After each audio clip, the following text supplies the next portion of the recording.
ಶಿಕ್ಷೆ 100ಕ್ಕೆ 100 ರೀ.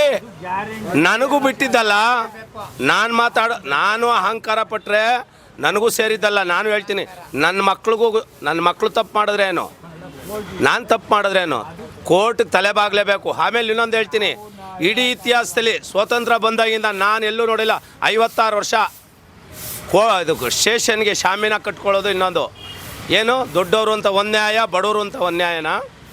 ಎಲ್ಲರಿಗೂ ಒಂದೇ ನ್ಯಾಯ ಇರಬೇಕು. ಕೋರ್ಟು ಅಷ್ಟೇ. ಕೋರ್ಟಲ್ಲಿ ಎಲ್ಲಿ ಶಾಮಿನ ಕಟ್ತದ, ಪೆಂಡಲ್ ಆಗ್ತದ, ಏನು ಫಂಕ್ಷನ್ ನಡೀತಾ ಇದೆ, ಅಲ್ಲಿ ಸನ್ಮಾನ ಸಮಾರಂಭ ನಡೀತಾ ಇದೆ, ಸ್ಟೇಷನ್ನು ಏನಕ್ಕೆ ಮಾಡಬೇಕು? ಹೆಚ್ಚುವರಿ ಪೊಲೀಸ್ ತರಿಸ್ಕೋ, ಪ್ರೊಡಕ್ಷನ್ ತರಿಸ್ಕೋ, ಮಾಡು, ಕಂಟ್ರೋಲ್ ಮಾಡಿ. ಯಾರು ನಿಮ್ಗೆ ಹೇಳ್ಕೊಟ್ಟಿರೋದು? ಕಮಿಷನರ್ ಹೇಳಿದಾರಾ, ಇಲ್ಲ ಸರ್ಕಾರ ಹೇಳಿದಲ್ಲ? ಒಂದಿಷ್ಟು ಅವ್ರ ಅಭಿಮಾನಿಗಳು ಅವ್ರ ತಪ್ಪೇ ಮಾಡಿಲ್ಲ ಅಂತ ಅಭಿಮಾನಿಗಳು ತಪ್ಪು ಮಾಡಿ, ಅದೇ ಪೋಲಿ ಪುಂಡ್ರುಗಳು ಒಳ್ಳೆ ಬೆಳವಣಿಗೆಯಲ್ಲಿ ಬೆಳೆದಿರೋ ಯಾವ ಹೇಳ್ತಾ ಇಲ್ಲ ಇವರೇ, ನಾನೇ ಹೇಳ್ತಾ ಇದ್ದೀನಿ. ಅಭಿಮಾನಿಗಳ ಬೆಳಿಬೇಕಾದ್ರೆ ಯಾರು? ನಾವು ತಾನೇ ಅವನ್ನ ಬೆಳೆಸಿರೋದು, ಅವನೇ ದೊಡ್ಡವನು. ಅದನ್ನ ರಾಜಕಾರಣಿಗಳನ್ನ ಮಾಡೋರು ಯಾರು? ನಾವು ಓಟ್ ಹಾಕಿದ್ರೆ ರಾಜಕಾರಣಿ ಗೆದ್ದು MP ಗೆ ಹೋಗ್ತಾನೆ, MLA ಗೆ ಹೋಗ್ತಾನೆ, ಕೌನ್ಸಿಲರ್ಗೆ ಹೋಗ್ತಾನೆ, ಗ್ರಾಮ ಪಂಚಾಯತಿಗೆ ಹೋಗ್ತಾನೆ.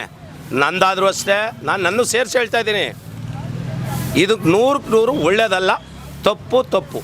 ಚಿತ್ರರಂಗದ ಬೆಳವಣಿಗೆ ಬಗ್ಗೆ ಏನು ಹೇಳ್ತೀರಿ ಇತ್ತೀಚಿನ ದಿನಗಳಲ್ಲಿ? ಸರ್, ಚಿತ್ರರಂಗದ ಬೆಳವಣಿಗೆ ರಾಜ್ಕುಮಾರ್ ಕಾಲದಲ್ಲೇ ಅವ್ರ ಬ್ಯಾಚಲ್ಲಿ ಇತ್ತಲ್ಲ, ಅವ್ರ ಬ್ಯಾಚಲ್ಲಿ ಇದ್ದಿದ್ದೇ ಒಳ್ಳೆಯದು. ಈಗಿನ ಬಂದಿರೋರು ಯಾರೂ ಸರಿ ಇಲ್ಲ ಅಂತ ನಾನು ಹೇಳ್ತೀನಿ. ಎಲ್ಲ ಬಿಚ್ಚಾಕೊಂಡು ಕುಣಿಯೋರೇ ಬಂದಿರೋದು. ಆ ಮಕ್ಕಳನ್ನ ಎಲ್ಲರೂ ಹೆಣ್ಮಕ್ಳನ್ನ ಗಂಡು ಮಕ್ಕಳನ್ನ ಕೆಡ್ಸೋದು, ಮದುವೆ ಮಾಡ್ಕೊಳ್ಳೋದು, ಲವ್ ಮಾಡ್ಕೊಳ್ಳೋದು, ಬಿಟ್ಟು ಹಾಕೋದು, ಇನ್ನೊಬ್ಳನ್ನ ಕಟ್ಕೊಳ್ಳೋದು. ದುಡ್ಡದೇ, ನಾನು ಫಿಲಿಮ್ನ ಮಾಡ್ತೀನಿ ಅಂತ ಇವಳು ಬಿಡೋದು, ಇನ್ನೊಬ್ಳನ್ನ ಕಟ್ಕೊಳ್ಳೋದು, ಅವಳು ಬಿಡೋದು, ಇನ್ನೊಬ್ಳನ್ನ ಕಟ್ಕೊಳ್ಳೋದು. ಅವರು ಅಷ್ಟೇ, ಯಾರು ರಂಗಿಲ್ಲಗಳು. ಇವನು ಚೆನ್ನಾಗವನೆ, ದಪ್ಪಗವನೆ, ಇವನ ಹತ್ರ ದುಡ್ಡದೆ, ಇಷ್ಟು ಮಾತ್ರ ನಡೀತಾ ಇದೆ ಹೊರತು ಅದನ್ನು ನೋಡಿ ಮಿಡ್ಲ್ ಕ್ಲಾಸ್ ಜನ, ಇಡೀ ಕರ್ನಾಟಕ ಜನನೂ ಅದೇ ಕಲಿತದೆ, ಬೇರೆ ಮಕ್ಕಳುಗಳು ಕಲಿತಾರೆ. ಇದಾಗಬಾರ್ದು. ಮುಂದಕ್ಕೆ ಒಳ್ಳೇದಾಗೋದು ನೋಡಬೇಕು. ಸರ್ಕಾರ ಕಾನೂನು ಕ್ರಮ ತಗೊಬೇಕು. ಸರ್ಕಾರ ಎಚ್ಚರಿಕೆಯಿಂದ ಇರಬೇಕು.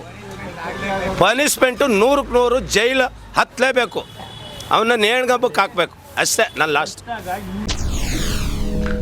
SS TV ಸಿನಿಮಾ ಜಗತ್ತಿನ ಕ್ಷಣ ಕ್ಷಣದ ಸುದ್ದಿಯೊಂದಿಗೆ.